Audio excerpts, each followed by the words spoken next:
വർദ്ധിച്ചു വരുന്ന തൊഴിൽ വിപണിയുടെ ആവശ്യകത നിറവേറ്റുന്നതിനായി നൈപുണ്യ വികസനവും മൾട്ടി സ്കില്ലിംഗ് അനിവാര്യമാണെന്ന് നാഷണൽ സ്കിൽ ഡെവലപ്മെന്റ് കോർപ്പറേഷന്റെ മുഖ്യ ഉപദേഷ്ടാവ് ഡോക്ടർ DM മുലൈ.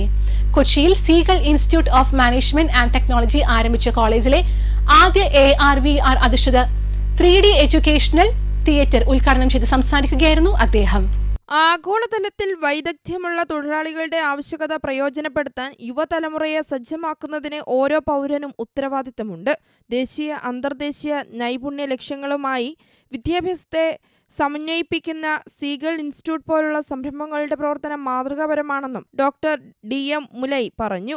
ഇന്ത്യ ഒരു സാമ്പത്തിക ശക്തിയായി മാറിക്കൊണ്ടിരിക്കുന്ന ഈ കാലത്ത് 50% ജനങ്ങൾക്കെങ്കിലും നൈപുണ്യ വികസനം സർക്കാർ ഉറപ്പാക്കിയാൽ മാത്രമേ രാജ്യം മുന്നേറുകയുള്ളൂ എന്നും Seagull MD doctor Suresh Kumar Madhusoodanan പറഞ്ഞു.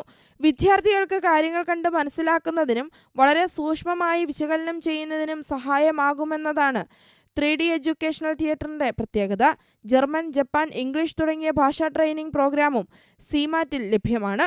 ചടങ്ങിൽ TJ Vinod MLA, Indian personal export promotional council president VS Abdul Kareem, consumer protection forum member Sadhana Shankar, Aries group CEO Sohan Roy എന്നിവർ പങ്കെടുത്തു. ACV news, Kochi.